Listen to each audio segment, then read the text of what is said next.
Mas a geração de Jonas, a cidade de Nínive, se arrependeu. E a Bíblia fala que Deus não destruiu a cidade de Nínive. Você vê a diferença quando há arrependimento e quando não há arrependimento.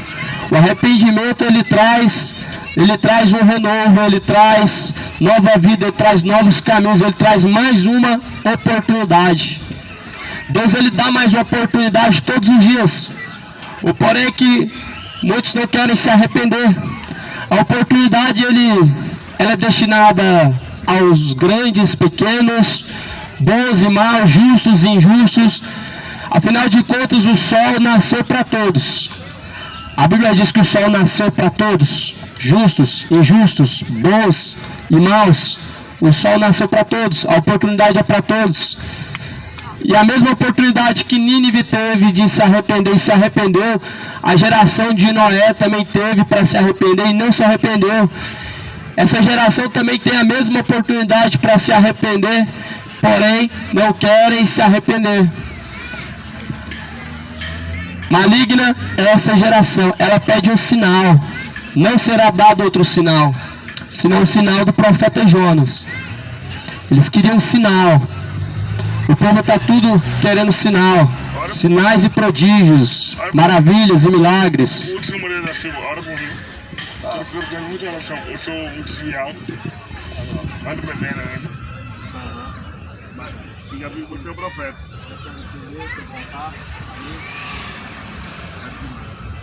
Deus vai te dar força.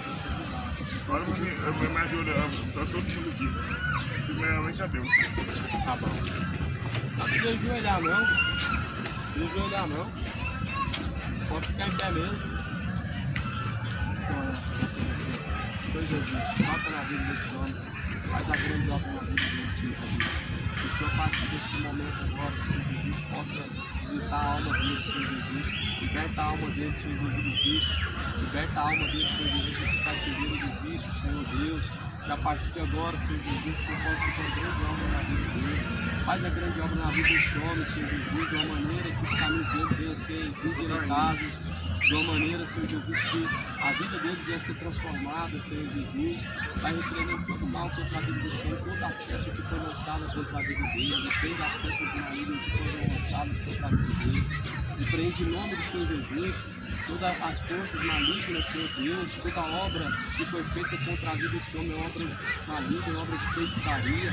Em nome de Jesus, que ele venha tornar os seus caminhos, que ele venha tornar-se uma nova criatura em Cristo Jesus, e que a partir de hoje, Senhor Deus, o Senhor possa renovar as forças dele, renova ele na tua presença, meu Deus, em nome de Jesus, que o Senhor possa expulsar, Senhor Jesus, na vida dele todo mal, todo espírito do vício, todo espírito que tem aprisionado essa alma, a partir de agora, em nome de Jesus, todo mal, some, em nome de Jesus, todo mal, some, amém?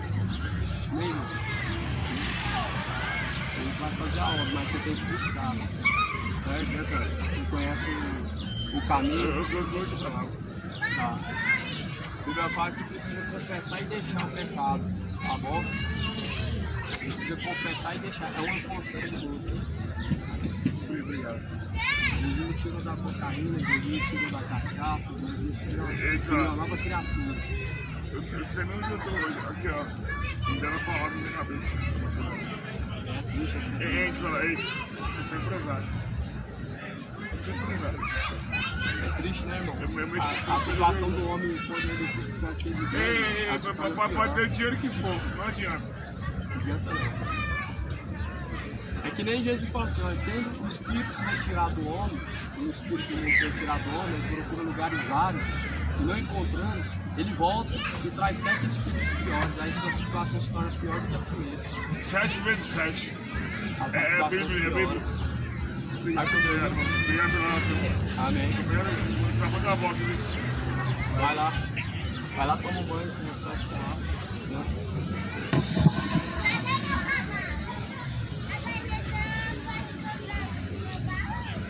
E ajuntando-se a multidão, começou a dizer: maligna esta geração, ela pede um sinal.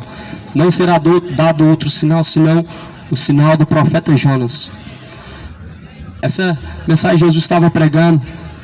Quando Jesus ele estava pregando, as pessoas queriam ver sinais e prodígios, milagres. Jesus ele veio fazendo sinais e prodígios para que crescem que ele era o Filho de Deus e que ele era o Salvador. Porque sem os sinais de forma nenhuma creriam. Só que esta multidão já tinham visto muitos milagres, já tinham visto muitos sinais. Você já viu muitos sinais, muitos milagres, muitas maravilhas, muitas curas, muitos livramentos. Você não precisa ver mais um sinal e prodígio para você crer, para você se arrepender, para você se tornar ao caminho, para você endireitar os seus caminhos com Deus. Você não precisa de mais um sinal. O mundo já tem conhecido a Deus pela sua palavra, pelos livramentos que Deus tem dado, pelas curas que Deus tem trazido, pelos sinais. Só que as pessoas estão num estado de incredulidade tão grande que não é o suficiente o que já foi feito. E a geração de Jonas, ela se arrependeu com a pregação de Jonas. A geração de Jonas, a cidade de Nínive, se arrependeu não foi com milagre, não foi com prodígio, mas foi com a pregação do arrependimento.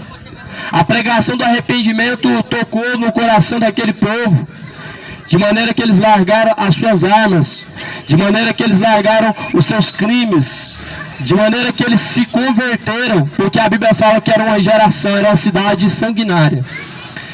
Nínive era uma cidade sanguinária, de homens corruptos de entendimento, assassinos, que se aprontavam a derramar sangue pela terra. Eram homens que não tinham temor, eram homens de coração duro e obstinado e perverso. Não precisou de um milagre para a cidade de Nínive se arrepender. Não precisou haver cura para a cidade de Nínive se converter.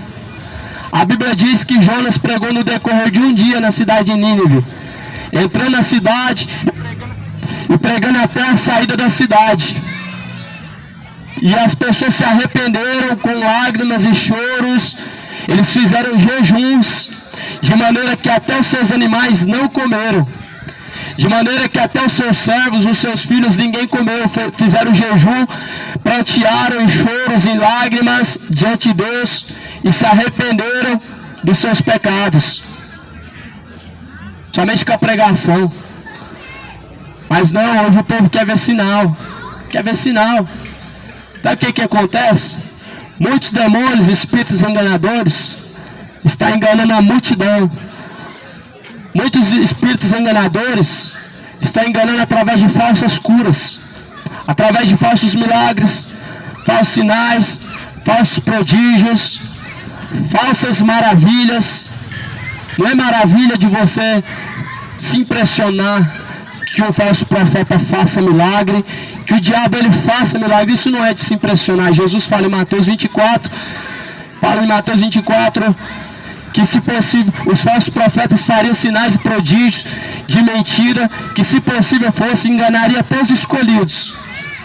Então se um falso profeta faz sinais e prodígios, não é de você se impressionar dos milagres que acontecem. Isso não significa que é homem de Deus, porque é falso profeta. Jesus fala em Mateus 24 que, se possível, esses homens enganariam até os escolhidos com seus falsos sinais e prodígios. Jesus alertou. Isso é um sinal da vinda do Filho do Homem. Isso é um sinal em que o dia do Senhor está se aproximando. As pessoas não querem mais ouvir em relação aos sinais da volta de Cristo, porque certamente hoje quer ouvir só prosperidade, é só bênção, é só vitória, é só as partes boas. Mas a parte do arrependimento, quantas pessoas têm rejeitado? A cidade de Nínive era uma cidade de homens certamente com corações ainda mais endurecidos do que muitos nos dias de hoje. Mas se arrependeram, se converteram, abandonaram a sua vida imoral, abandonaram a sua vida de perdição. A cidade de Nínive se arrependeu dos seus homicídios, abandonaram as suas armas e que derramavam sangue, porque era uma cidade de homens homicidas. Somente com a pregação eles se arrependeram. Não precisou de culto dos milagres, culto das maravilhas, sessão do descarrego, rosa ungida, vale do sal grosso. não precisou de nada dessas artimanhas, não precisou nada dessas parafernálias. Foi somente uma pregação, no decorrer de um único dia. E eles rapidamente abandonaram toda a malignidade de seus corações perversos e se converteram diante de Deus para perdão de seus pecados e para a salvação da sua alma. Eles se arrependeram, a cidade de Nínive. O que você está esperando para se arrepender, meu amado? Nínive não precisou de milagre, você está esperando mais um milagre, você está esperando mais um sinal, um prodígio, mais alguma cura milagrosa. É isso que você está buscando para crer. Jesus já fez os milagres, sabemos que Ele é o Messias. Os livramentos são grandes milagres. Todos os dias Deus dá livramentos ao homem. O que mais que você está esperando para que venha se arrepender, para que venha abandonar a prática imoral? O que mais você está esperando para abandonar a malignidade do seu coração, para abandonar a vida maliciosa? O que você está esperando para se arrepender da sua vida de idolatria? O que você está esperando para se arrepender da sua vida de bebedeira, da sua vida imoral, da sua vida adúltera, de seus caminhos tortuosos? O Senhor Deus não leva em conta os tempos da ignorância, mas antes anuncia a todos e ordena a todos em todos os lugares que venham a se arrepender de todos os pecados. Atos dos Apóstolos, capítulo 17. Deus não leva em conta, meu amado, o tempo da ignorância. O tempo da ignorância, ele precisa chegar ao fim. O tempo da ignorância, ele precisa chegar ao limite. Você precisa pôr um ponto final no tempo da ignorância. Deus não leva em conta o tempo da ignorância. A partir do momento que se chega ao conhecimento da verdade, Deus, ele espera que se arrependa. Deus, ele espera a conversão, que vem somente por meio do Senhor Jesus Cristo. Por isso Jesus falou: arrependei-vos e convertei-vos para que sejam apagados vossos pecados, venha sobre vós o tempo do refrigério. A pregação não era para outro meio, era para arrependimento e salvação daqueles que crê. A salvação não tinha outra forma de alcançar ela, a não ser através do arrependimento, ou seja, renunciando os pecados, para poder alcançar o dom gratuito de Deus, que é a vida eterna. A mensagem que Jonas pregou foi profunda ao ponto que o povo se arrependeu, mas ainda assim nós vemos uma geração em que estava pedindo um sinal para Jesus. Falaram assim: faz um sinal para que nós cremos. Aí Jesus fala: maligna é esta geração que está me pedindo um sinal, e não será dado nenhum sinal, nenhum outro sinal, a não ser o sinal do profeta Jonas. Porquanto assim como Jonas foi sinal para os ninivitas, assim o Filho do Homem será também para esta geração. Jonas foi um sinal para a geração dele, para a cidade de Nínive, e Jesus, ele é sinal para esta geração. Qual que é o sinal? Qual que é o sinal de Jesus? Jonas esteve 3 dias no ventre da baleia. Jesus esteve 3 dias no ventre da terra. A Bíblia fala que Jonas permaneceu 3 dias, 3 noites dentro do ventre do grande peixe, que era considerado como um inferno o lugar que ele estava. Não tinha uma gota de água para se beber, não tinha um alimento. Imagina o calor. Jonas foi o sinal. Jonas saiu depois de 3 dias do ventre daquela baleia e foi pregar para aqueles que estavam em prisões, ou seja, para aqueles que estavam aprisionados de seus pecados. Porque também quem está caminhando pela terra, muitas vezes está preso e não sabe, aprisionado em algum pecado e não sabe. O pecado, sim, ele é uma escravidão. A Bíblia fala que Jesus veio libertar o cativo do cativeiro, ele veio buscar salvar o que se havia perdido. Jonas também saiu do ventre da baleia, do grande peixe, e pregou para a cidade de Nínive, que estavam em prisões, estavam presos em suas malignidades, em seus corações perversos, cheios de homicídio, e foram livres pela pregação. Jesus saiu A Bíblia fala que ele esteve 3 dias e 3 noites no ventre da terra, pregando para os espíritos em prisões, em 3 dias. E quando Jesus saiu, depois do terceiro dia, ele ressuscitou dentre os mortos, e ele subiu ao céu. E a Bíblia diz que muitos dos que estavam em sepulcros saíram também de seus sepulcros e ressuscitaram junto com Jesus. Ou seja, Jesus não pregou em vão para os que estavam em prisões espirituais. Jesus não pregou em vão para aqueles que estavam presos, para aqueles que estavam em prisões espirituais, para aqueles que já tinham morrido. Porque Jesus estava pregando para os espíritos em prisões, pessoas que já tinham morrido, que já tinham passado por essa terra. Jesus pregou para eles. E eles ressuscitaram junto com Jesus. Assim, Jesus ele é um sinal para essa geração, como Jonas também foi um sinal para aquela geração, para a cidade de Nínive. Nínive se arrependeu. Da pregação de Jesus, muitos se arrependeram.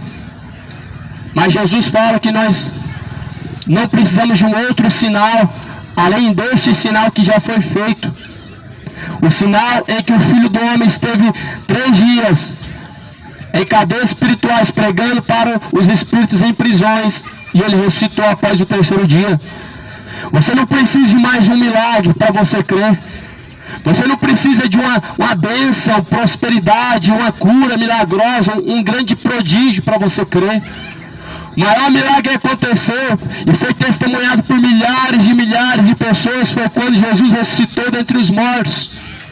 O maior milagre é hoje você estar de pé, sendo pecador, transgredindo a vontade de Deus, cometendo abominações diante dos olhos de Deus, cometendo atrocidades, ainda assim permanecendo de pé. Esse é um grande milagre, porque a Bíblia fala que a misericórdia de Deus é grande, e é a causa de não sermos consumidos vivos, porquanto são grandes as misericórdias de Deus, e a cada manhã elas se renovam, a cada dia a misericórdia de Deus ela se renova.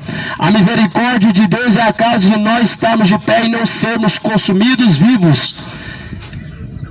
Você não precisa de um outro milagre. Jesus, ele foi o milagre. O fato de você estar de pé é o milagre de Jesus na sua vida. E as pessoas elas estão vivendo num estado de incredulidade muito grande, ao ponto que você vê como Tomé vê Jesus, quando Jesus ressuscita dentre os mortos, e Tomé, ele olha para as mãos furadas de Jesus, ele olha para as feridas no corpo de Jesus, quando Jesus ressuscitou, e ele fala, de forma nenhuma eu vou crer, se eu não tocar, se eu não apalpar, eu não vou crer. Ou seja, estão vendo, mas ainda assim tem que tocar para crer. Estão vendo os milagres que Deus faz até hoje, mas ainda assim não crê. É uma dureza muito grande do coração. Muitas pessoas estão como Tomé. Se não tocar, se não apalpar, se não ver, se não ouvir, não vai crer de forma nenhuma. É por isso que hoje existem na terra ídolos. Porque os ídolos você toca, Jesus você não toca. Porque os ídolos você leva para onde você quer. Você coloca na sua parede, você coloca na sua estante, você põe no seu carro, na sua bicicleta, no seu bolso, leva para onde quer. Mas Jesus você não vê. E Ele é Espírito. E a Bíblia diz que Deus, Ele busca os verdadeiros adoradores que adoram o Pai em Espírito e verdade. A fé vem por ouvir, não é por ver nem apalpar. A fé vem por ouvir e ouvir pela palavra de Deus. A geração de Jonas se arrependeu sem nenhum milagre. E assim como o Jonas foi um sinal, Jonas foi um sinal para a cidade de Nínive se arrepender, Jesus também é um sinal para esta cidade, para esta geração. Jesus é um sinal para nós cremos. A palavra fala assim também: porquanto assim como Jonas foi um sinal para os ninivitas, assim o Filho do Homem será também para esta geração. A rainha do sul se levantará no dia do juízo com os homens desta geração e os condenará, pois até dos confins da terra veio ouvir a sabedoria de Salomão. E eis aqui está quem maior do que Salomão. A rainha do sul vai se levantar no último dia, no dia do juízo, com os homens dessa geração, e os condenará. Naquele dia serão julgados por aqueles que você acredita que foram imorais. Naquele dia serão julgados por Sodoma e Gomorra. Já parou para pensar você sendo julgado por Sodoma e Gomorra? Você já parou para pensar Sodoma e Gomorra julgando você? Sodoma e Gomorra ouviu a pregação de Jesus dos quintos dos infernos, nas profundezas dos infernos, porque a Bíblia fala que Jesus pregou para os mortos em prisões. Eles ressuscitaram com Cristo após o terceiro dia, quando Jesus ressuscitou. A Bíblia fala que vai haver no último dia a ressurreição dos mortos. Uns vão ressuscitar para o desprezo e vergonha eterno, outros vão ressuscitar para o gozo eterno junto de Deus. Ou seja, uns vão ressuscitar para serem condenados e sofrer eternamente, outros vão ressuscitar para salvação e vida eterna. Não creio que os espíritos em prisões que ouviram a pregação de Jesus ressuscitaram para ser lançados novamente no inferno, se já estavam no inferno. Não faz sentido isso.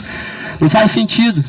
Por isso que a Bíblia fala que Jesus é o primogênito, é o primeiro dentre os mortos. Ele é o primeiro, é o primogênito dentre os mortos. E quando Jesus vier, vai haver a ressurreição dos mortos. Nós que estamos vivos não antecederemos aqueles que estão em prisões, aqueles que vão ressuscitar. Jesus vai ressuscitar os mortos. Nós que estamos vivos vamos ver os mortos ressuscitando e sendo julgados, e depois nós, os que ficarmos vivos, vamos ser julgados. Ninguém vai reencarnar numa vida, numa outra vida. Ninguém está vindo agora de uma reencarnação de outra vida. Ninguém nunca reencarnou em nenhuma outra vida. Reencarnação é uma fábula. Você acredita em gênio da lâmpada mágica? Então você acredita em reencarnação. Você acredita no Papai Noel? Então você acredita na reencarnação. Você acredita em fábulas? Então também você acredita no purgatório. Se você acredita em fábulas, você acredita que as almas estão vagando pela terra agora.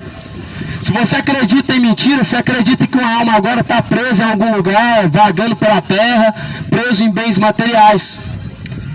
A Bíblia fala que após a morte segue a juízo. Hebreus 9, 27. Para o homem está ordenado morrer uma única vez, vindo após a morte é o juízo. O juízo é a sentença, e a sentença vem do próprio juiz, que é Deus. Esse juiz que se chama Deus, ele deixou ao homem duas escolhas, uma é céu, outra é inferno, e esse Deus julgará o homem, onde uns serão lançados em trevas de condenação e outros ao céu de glória. Por isso que após a morte segue o juízo, ou é céu ou inferno. Ninguém está vagando pela terra, ninguém está reencarnando em outra vida, ninguém está no lugar em purgatório agora para expurgar os seus pecados, não. Você creu até agora em mentira, você foi enganado. A tua religião te enganou. O teu padre, o teu pai de santo, o teu médium, a sua religião está te enganando. E você com a Bíblia na mão, acreditando em fábulas, acreditando em mentiras. Só que a própria palavra de Deus fala em 1 Timóteo 4 que nos últimos dias daria ouvidos a espíritos enganadores e a doutrinas de demônios, tendo a sua própria mente cauterizada. É por isso que você acredita que a imagem de escultura ela pode abençoar. A Bíblia fala que não. A Bíblia fala que ela amaldiçoa. É por isso que você acredita que um terço expulsa o diabo. Não expulsa. O diabo estava ali rodeando a cruz quando Jesus estava crucificado. A Bíblia fala que maldito todo aquele que foi pendurado no madeiro. A cruz não expulsa o diabo. Muito pelo contrário, a cruz foi uma criação do diabo para a sentença dos malfeitores, e que por sinal Jesus não foi malfeitor, mas foi encontrado junto com os malfeitores e foi crucificado. O diabo não foge da cruz, meu irmão. O diabo nunca fugiu da cruz. Esse ditado está errado, esse ditado está totalmente equivocado. O diabo, ele, muito pelo contrário, onde tem a cruz está o diabo.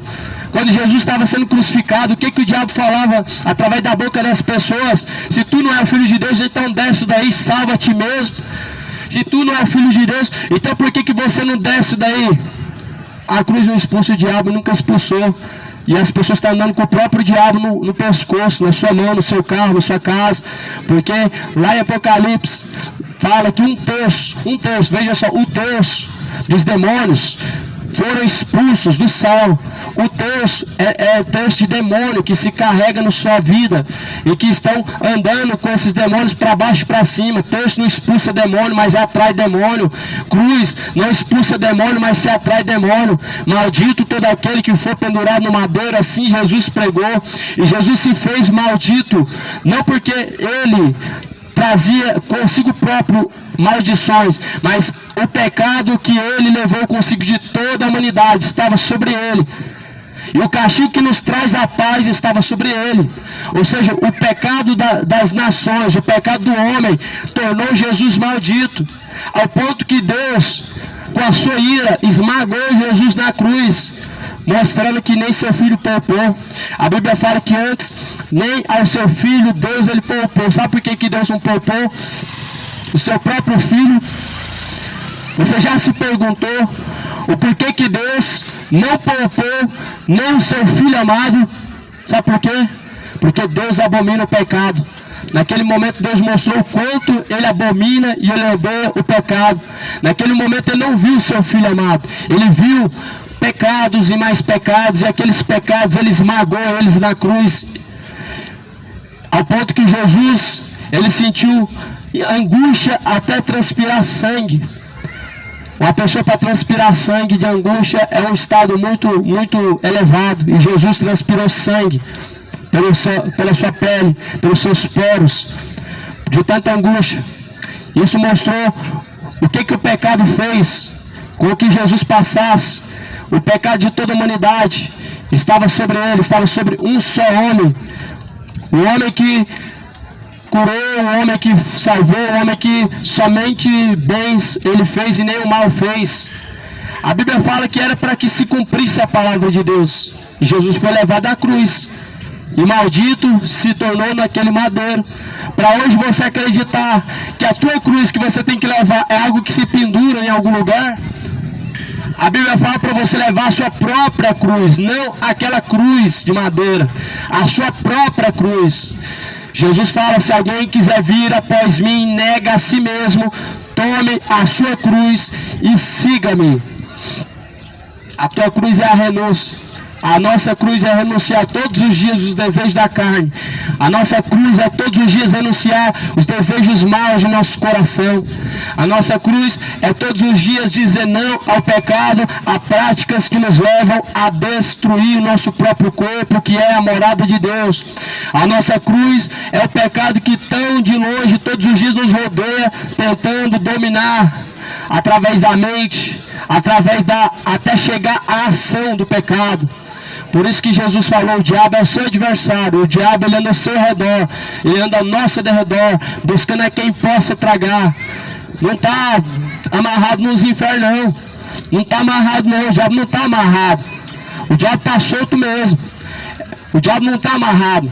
Ele estava vagando pela terra quando ele chegou para destruir a casa de Jó e a família de Jó. Ele estava andando e vagando pela terra quando Deus perguntou para ele: onde que tu vens, Satanás? E ele disse: de rodear e vagar pela terra. O diabo não está amarrado. O diabo está destruindo a sua vida e você achando que está amarrado. O diabo está te colocando em cachaça, imoralidade, você achando que está amarrado. O diabo está fazendo você ser um malicioso, pervertido, e você achando que está amarrado. A palavra do Senhor fala que Jesus, no último dia, ele vai amarrar o diabo junto com os anjos caídos, vai amarrar eles por um pouco de tempo.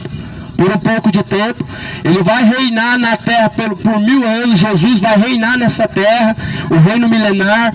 Em seguida, Jesus vai soltar o diabo e vai lançar em trevas exteriores, onde haverá pranto e ranger de dentes para toda a eternidade. O lago de fogo e enxofre será a segunda morte.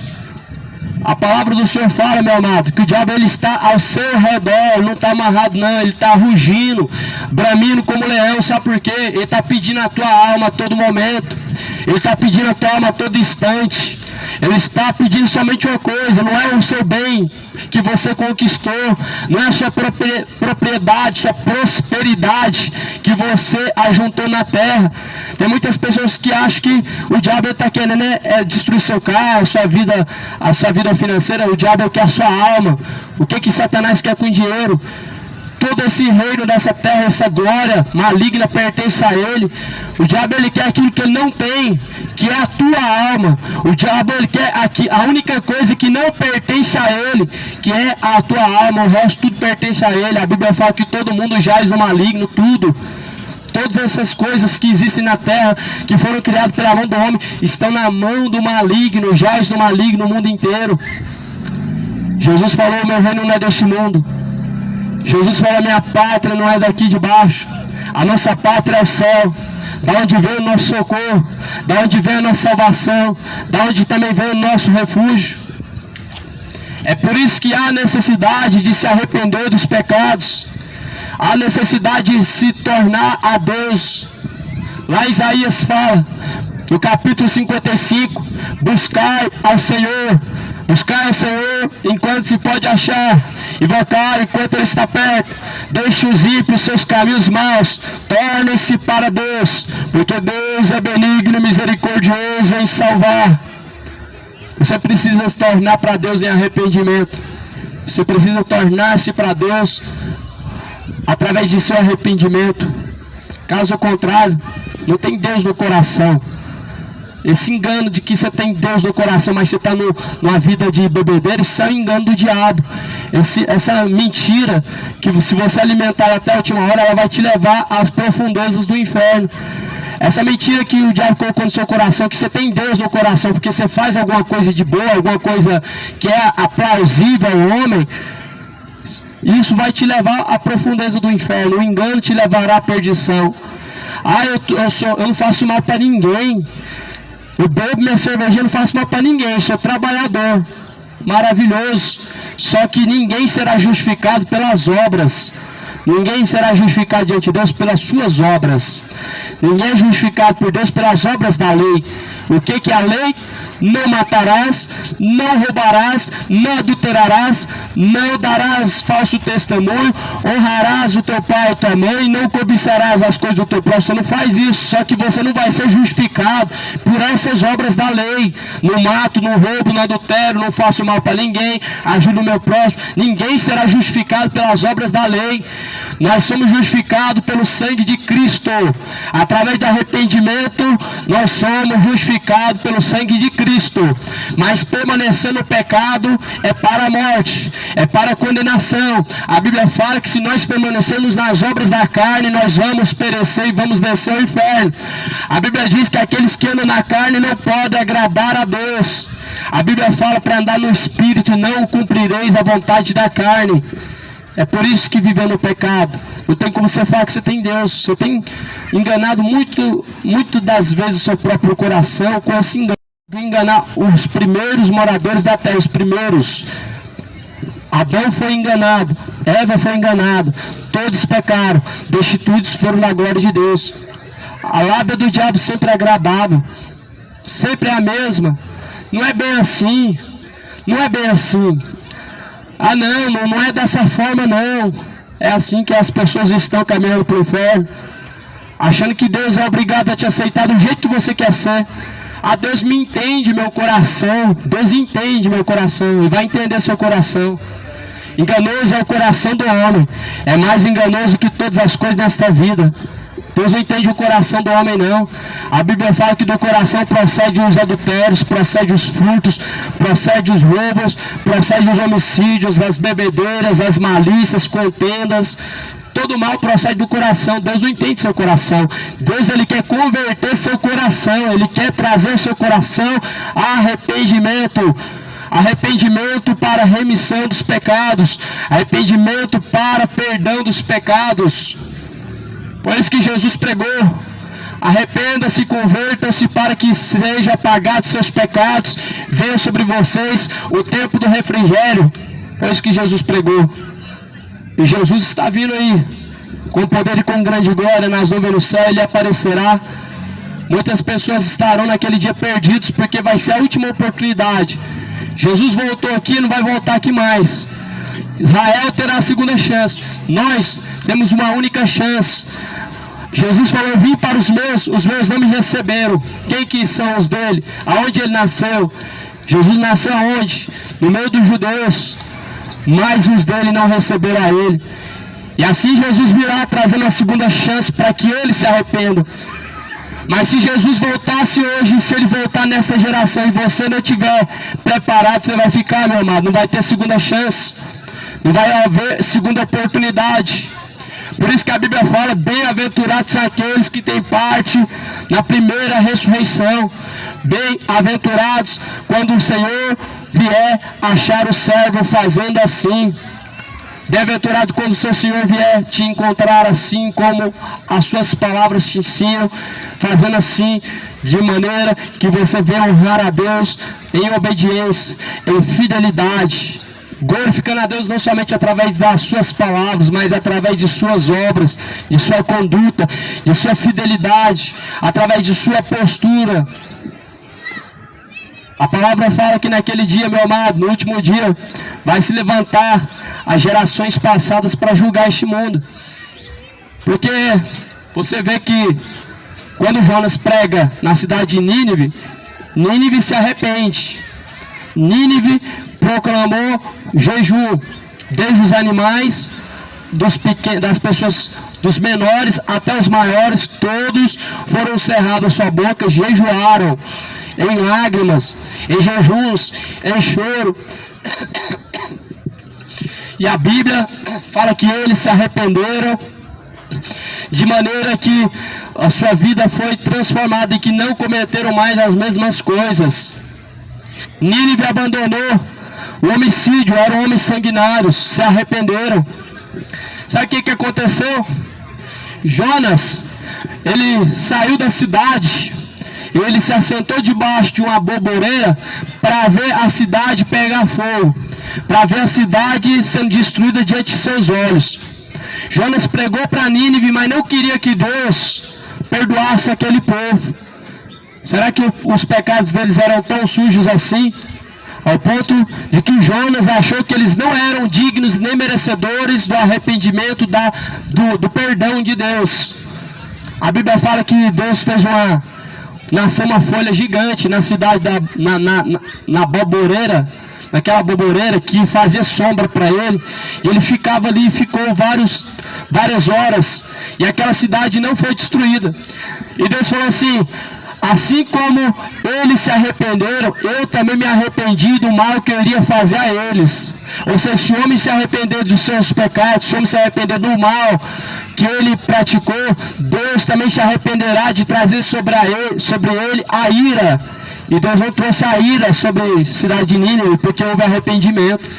Mas em contrapartida, a cidade de Sodoma e Gomorra, a ira caiu sobre eles, não houve arrependimento. Não houve arrependimento, mas houve destruição. A Bíblia fala que do pequeno ao mais moço na cidade de Sodoma e Gomorra, todos eram imorais, todos estavam corrompidos, todos eram gays, todos eram lésbicos. Na cidade de Sodoma e Gomorra, do pequeno ao maior, todos estavam vivendo as suas paixões infames. De maneira que o juízo de Deus veio. Deus enviou os anjos na cidade de Sodoma e Gomorra. E os anjos, eles quase que foram praticamente estuprados por aqueles homens. Eles tentaram invadir a casa de Ló. Tentaram entrar na casa de Ló. E Ló não deixou tocar nos anjos. Eles falavam: deixa que nós conheçamos esses anjos. Deixa que nós venhamos a conhecer esses anjos. O que é esse conhecer? Adão conheceu Eva e teve filhos. Abraão conheceu sua esposa e teve filhos.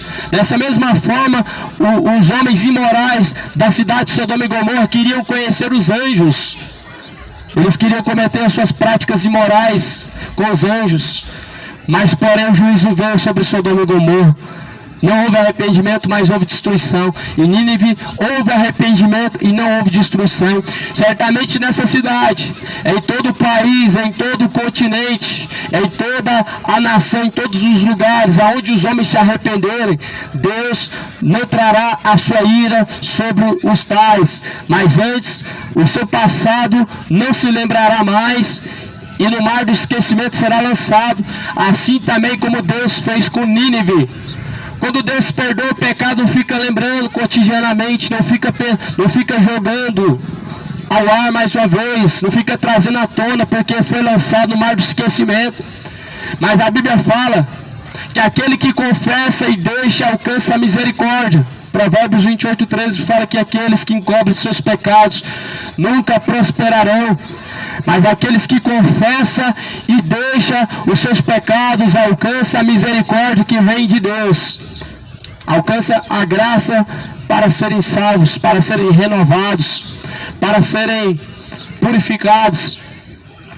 Então a palavra do Senhor fala que quando os homens de Nínive se levantar no dia do juízo com esta geração, eles a condenarão, porque eles se converteram com a pregação de Jonas. E eis que aqui está quem é maior do que Jonas. Quem que é maior do que Jonas? Jesus, maior do que Jonas. Não queriam se arrepender com a pregação de Jesus. Eles pediam um sinal e um milagre, para que eles crescem, para que eles pudessem acreditar, para que eles viessem a ter fé. Eles queriam que Jesus fizesse mais um sinal e prodígio, mais um milagre, diante dos olhos deles, mais uma cura. Mas assim Jesus fala: maligna essa geração me pede um sinal, essa geração me pede um milagre, mas não vai ser dado outro sinal a não ser o do profeta Jonas. O sinal do profeta Jonas foi algo tremendo, meu amado. Jonas teve 3 dias no ventre do peixe, Jesus teve 3 dias no seio da terra, no ventre da terra, pregando para os espíritos em prisões. Jonas pregou. Depois de 3 dias que saiu do ventre da baleia, Nínive se arrepende. Jesus pregou para os mortos em prisões, também se arrependeram. Por isso, esse é o sinal que nós precisamos para crer em Deus. Você não precisa ter a sua enfermidade curada, mas a Bíblia fala que aqueles que creem, os sinais acompanharão. Os sinais seguirão aqueles que crerem. Nós vemos hoje pessoas que, infelizmente, não creem mais na palavra. Elas querem ver alguma coisa acontecendo por trás. Nós vemos as pessoas hoje enchendo as igrejas dos falsos profetas, porque lá tem curas, lá tem sinais, lá tem prodígios. Mas deixa eu te dizer uma coisa. Em Mateus 24, Jesus fala que os falsos profetas fariam sinais de prodígios, de mentira, enganariam, se possível, até mesmo os escolhidos. Você está atrás de sinal? Você está atrás de cura? Você pode ter certeza que o diabo vai te seduzir. Você pode ter certeza que Satanás vai te enganar. Satanás vai fazer você um escravo. Tira uma enfermidade, coloca alto. Vai fazer de você um brinquedo. Tira da perna, coloca no pé. E assim você vê, meu amado, essa geração que está vivendo dessa maneira, como escravos. Entra no terreiro, é curado e depois sai pior. Entra no catolicismo, sobe as escadas de joelho, pagando promessa para uma senhora que nunca existiu, e depois alguém da sua família aparece enfermo. Entra na igreja do falso profeta, do apóstolo, o falso apóstolo é curado, mas tem que pagar um valor e depois torna a enfermidade de novo. Sempre é assim que o diabo faz, meu amado. Se ele arranca de uma pessoa, ele tem que colocar em outra pessoa. O diabo, ele faz sinais e prodígios de mentira. Se essa enfermidade sair de você, ela tem que ir para alguém. E para onde que vai? Vai para alguém que está perto de você. Vai para alguma pessoa que está na sua família. É assim que Jesus, ele falou que os falsos profetas também faziam sinais e curas. Veja que os magos faziam curas também. Moisés transforma um cajado, é uma cobra, uma serpente. Os magos fizeram também esse sinal. Eles repetiram. Só que a diferença foi que o cajado de Moisés, a serpente que Moisés levantou no deserto, ela engoliu a serpente dos magos. Essa é a diferença. O diabo, ele sempre está para trás. O diabo, ele perde, sempre ele fica em desvantagem. Jesus falou: quem crê, como diz a a Escritura, rios de água viva jorrarão de dentro do teu ser, e assim se formará um manancial de águas vivas. Creia como diz as Escrituras, pois se nós cremos como diz as Escrituras sagradas, nós temos dentro de nós a água da vida que sacia, nós temos um rio de água viva que flui de dentro de nós, que nos traz, então, a nossa sede saciada. A sede da alma, meu amado, ela se reflete como? Na vontade de pecar. Algumas vezes na vontade de pecar essa sede se reflete. Algumas vezes na sede de Deus essa sede ela se manifesta. Algumas pessoas elas têm sede de Deus. Para a pessoa ter sede de Deus, meu amado, ela tem que ter provado da água. Mas a pessoa que não provou de Deus, ela tem sede do pecado para poder se saciar a sua alma. Só que essa saciedade nunca é chegada ao fim enquanto não tem o encontro com o dono da fonte da água, que se chama Jesus Cristo. E ele diz: quem tem sede, vem a mim e beba. De graça eu lhe darei da fonte da água da vida, e assim se formará dentro de você mananciais de águas vivas. O dono da fonte se chama Jesus. É Jesus. É Ele que sacia a nossa sede, a sede da alma. Nós vemos um mundo hoje materialista. Para poder se sentir realizado, satisfeito, precisam conquistar coisas. E eu pergunto a você: resolve alguma coisa? Resolve? Parece que o buraco continua, o vazio permanece. Parece que não é o suficiente ter isso, ter aquilo, sempre tem que ter algo a mais. Ou seja, o vazio permanece. A ausência do Espírito Santo de Deus, ela deixa um vazio na alma, ela deixa uma sede na alma. A ausência do próprio Deus na vida do homem deixa um grande vazio, deixa uma grande sede, deixa uma grande vontade de alcançar coisas que não são o suficiente, meu amado. A palavra do Senhor fala que nós somos o templo e morada de Deus. 1 Coríntios 6, versículo 16. Não sabeis que o vosso corpo é templo e morada de Deus? Não sabeis que o seu corpo é templo e morada de Deus, e que não pertence a você mesmo? Aquele que destruiu o templo de Deus também será destruído por Deus. O templo de Deus é o seu corpo. O teu corpo não é para manifestar Exu nos terreiros. O teu corpo não é para poder fazer sacrifício e oferenda aos Exu. O teu corpo não é para dobrar o seu joelho diante de uma senhora que nunca existiu, diante de uma senhora que a Bíblia nunca reconheceu como medianeira, como rainha, como intercessora, como mãe de Deus. Deus não tem mãe. Já parou para pensar nessa besteira que você fala? Deus tem mãe? Ah, Deus tem mãe. Então Deus, ele é criado, ou ele é criador? Se Deus tem mãe, ele é criatura ou ele é criador? Se Deus tem mãe, ele tem princípio de vida ou ele nunca teve princípio de vida? Deus nunca teve princípio de vida. Deus é criador e não tem mãe. Deus, ele é o Pai da eternidade. Para alguém ser pai, ele tem que ser o criador. E Jesus, ele é Pai da eternidade. A Bíblia fala que ele é o Emanuel, ou seja, Deus conosco. A Bíblia fala que ele é o Deus poderoso. A Bíblia fala lá em João capítulo 1 que ele é Deus criador. Sem ele, nada do que foi feito teria sido feito. Jesus é Deus, não é o filho da Maria, nem de José. Ele é o Criador, não é o filho da Maria. Ele é o Pai da eternidade. Ele é o príncipe da paz. Ele é o conselheiro. Ele é o Deus forte. Ele é Emanuel, o príncipe da paz, o grande eu sou. Muitos outros nomes ele tem. Ele não tem princípio de vida. Fala lá em Hebreus 12, sem princípio de vida, sem genealogia, ou seja, não tem gênero humano, não tem gênero de pessoas, não tem DNA humano. Sem genealogia, sem DNA humano, sem princípio de vida, ou seja, não nasceu, não foi criado, não teve um princípio de vida. Só Deus tem esses caracteres e essas qualidades de não ter princípio de vida. Por isso que Deus não tem mãe. E você precisa examinar as Escrituras, porque nós estamos chegando já à etapa final. Nós estamos chegando a um pulo já do arrebatamento. Nós já estamos chegando já no momento na Terra é que está para manifestar-se o anticristo e muitas pessoas já estão desapercebidas, estão vivendo de uma maneira desatentos, distraídos, despreparados para se encontrar com Deus. Eu quero dizer a você, segundo a Bíblia, meu amado, nós vamos passar por uma grande tribulação a qual nunca houve antes.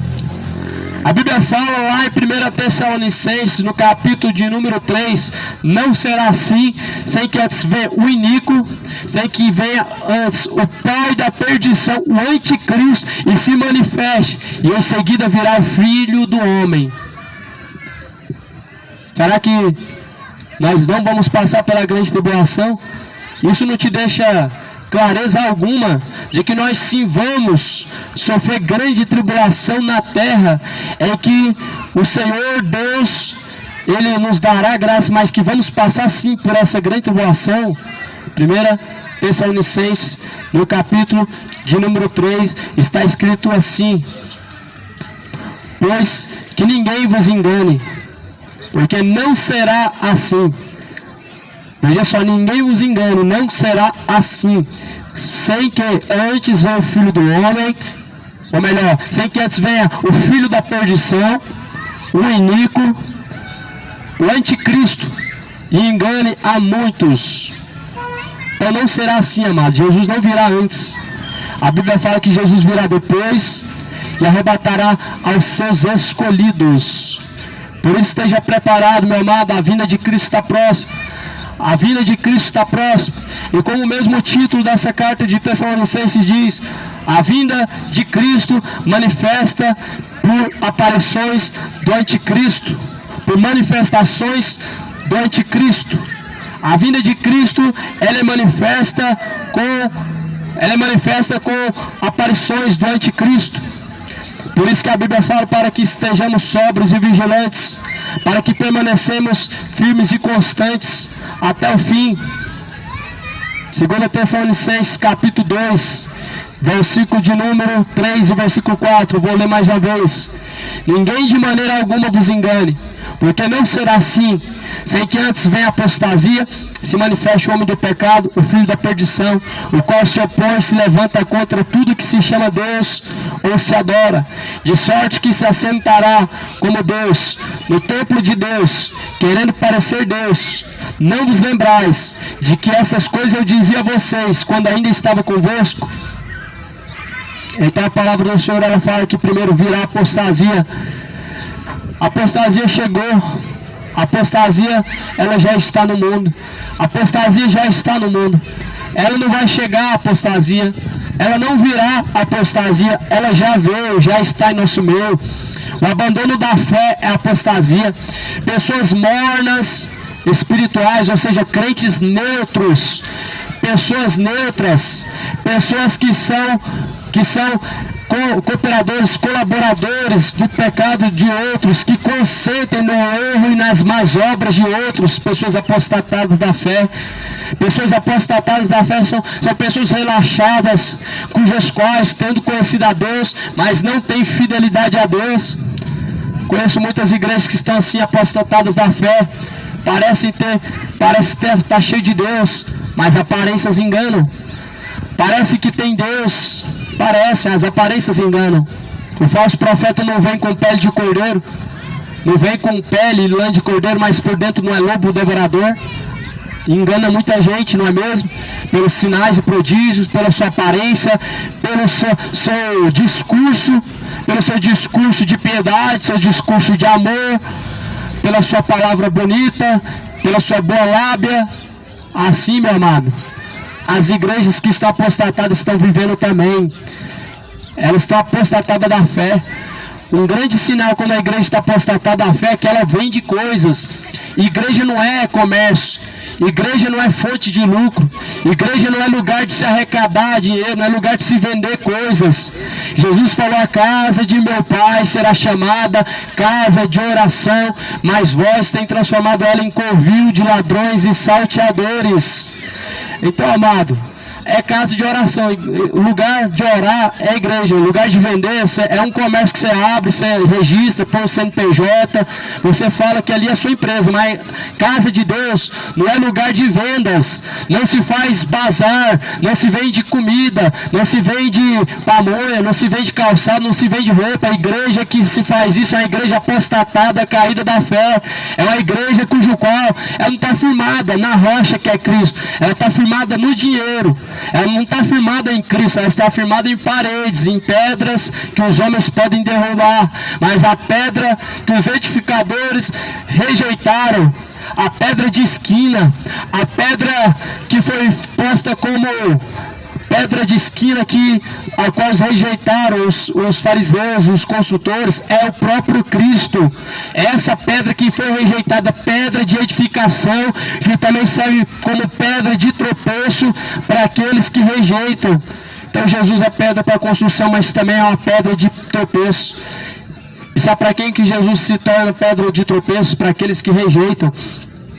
A mesma pedra na construção se coloca ali para construir, mas se esquecendo ela à beira do caminho, na escuridão da noite se tropeça nessa pedra. Jesus também, a mesma pedra que serve para construir, para alicerçar os seus alicerces, você permanecer firme, serve para você tropeçar mais tarde em meio às trevas, na escuridão. E por isso que Jesus falou, nós não estamos em trevas para que venhamos ser naqueles dias surpreendidos, mas nós somos filhos da luz. Por isso estejamos revestidos da luz, sejamos sóbrios e vigilantes até a volta do Senhor. O dia do Senhor está se aproximando, moradores da terra. O dia do Senhor vem se aproximando, moradores de Goianira, moradores do Triunfo, moradores de Goiânia, povo brasileiro. O dia do Senhor está se aproximando. Eu pergunto a você que está me ouvindo aí, você está preparado para se encontrar com Deus? Você está preparado para se encontrar com o Senhor, teu Deus? Essa noite pode pedir a tua alma. E a quem estará reservada a tua alma? A quem será? A Bíblia fala que Lázaro morreu, os anjos vieram buscar a alma de Lázaro. Quem virá buscar a tua alma? Lázaro foi levado pelos anjos ao seio de Abraão. Quem virá buscar a tua alma? Para onde levarão a tua alma? A quem você tem reservado a tua alma? Por isso, amado, hoje nós temos uma oportunidade, se chama graça.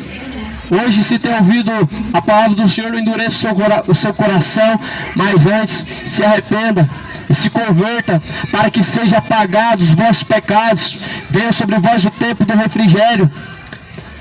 A palavra do Senhor fala lá no livro de Apocalipse 20, meu amado, que todos terão que comparecer diante de Deus. A Bíblia fala que todos terão que partir para prestar conta com Deus. Todos vão partir dessa vida para prestar conta com Deus. Quando Jesus vier, você vai ter que prestar conta com Deus. Em Hebreus 9, 27 fala, para o homem está ordenado morrer uma única vez, vindo após a morte o juízo. Ou seja, após a morte vem o seu juízo. E no último dia vão ressuscitar, uns para vergonha, desprezo eterno, e outros para o gozo eterno. Se você der essa sepultura agora, para onde vai a tua alma, meu amado? Aonde vai parar a tua alma? Céu ou inferno? Salvação ou condenação? Para onde irá a tua alma? O corpo tornará o pó da terra, o espírito de vida tornará para Deus, mas para onde irá a tua alma? O corpo vai voltar da onde foi formado, do pó da terra fosse formado, para o pó da terra voltará novamente, mas para onde irá a tua alma?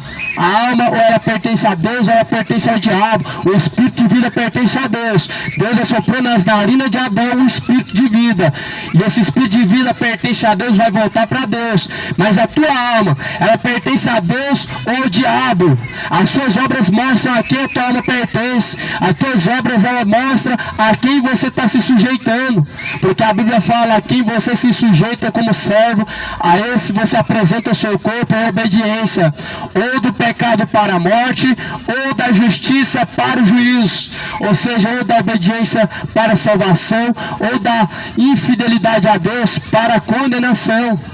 A quem tu serve nesse dia? A quem você escolhe nesse dia de hoje? a quem você se prontifica a obedecer nesse dia de hoje, a quem você se coloca à disposição e obediência hoje, a Deus ou ao pecado, a Deus ou ao diabo. A escolha, meu amado, parte de você, mas as consequências não vêm pela sua própria escolha. Os frutos não se escolhem com quais vão ser colhidos. Os frutos, eles são de acordo com o que se planta. Aquilo que homem plantar, ele colherá. Aquele que semear a corrupção, ceifará a corrupção. Plantou o pecado, vai colher o pecado. A Bíblia fala, o salário do pecado é a morte, mas o dom gratuito de Deus é a vida eterna por meio do Senhor Jesus Cristo. Que essa mensagem de hoje venha produzir muito, ainda mais, muito mais em seu coração. Que o Senhor Deus possa produzir em seu coração fruto de arrependimento, fruto de salvação, para alcançar a vida eterna. Bem-aventurados são aqueles que ouvem, são aqueles que lêem, são aqueles que guardam as palavras da profecia deste livro. Não sejais somente ouvintes, enganando a si mesmos, mas sejais praticantes de toda a palavra de Deus. Tenha um dia de paz. Deus abençoe a cada um em nome de Jesus.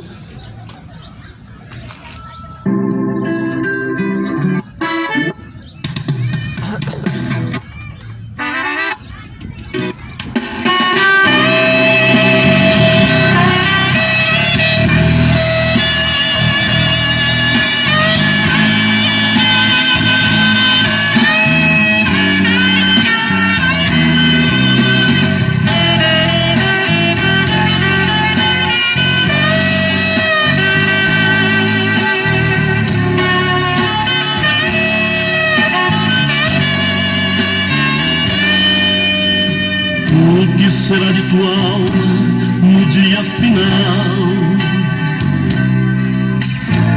O que será de você diante do tribunal? O que você vai dizer ao juiz? O que você vai dizer? Ouvindo a palavra, mas nunca quis obedecer. Me ofereceram Jesus, porém eu desprezei. Pelos prazeres do mundo me apaixonei. Achava tudo tão lindo, gostava muito dos hinos, mas optei pelo mundo e rejeitei a Cristo. Aí vai se arrepender, mas será muito tarde.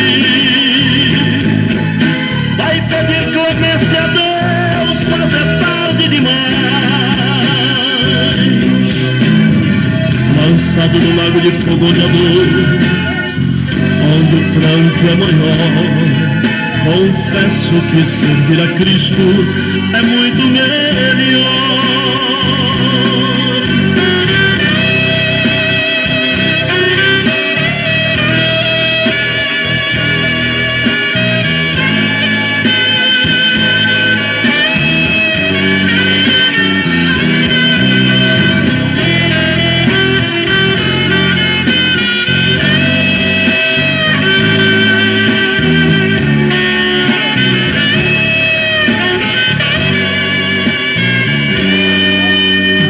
Hoje ele é advogado pra te defender.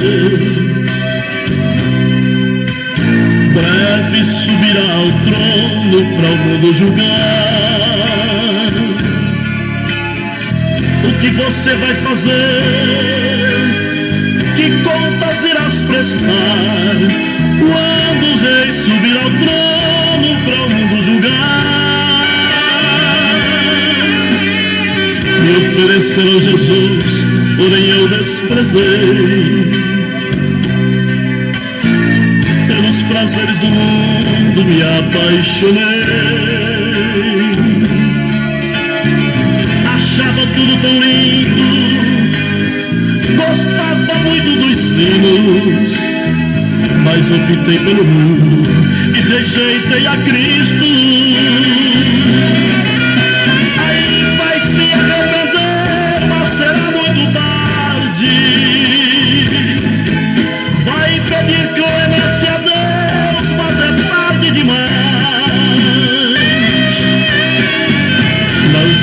lago de fogo onde a dor, onde o pranto é maior. Confesso que servir a Cristo é muito melhor. Confesso que servir a Cristo é muito melhor.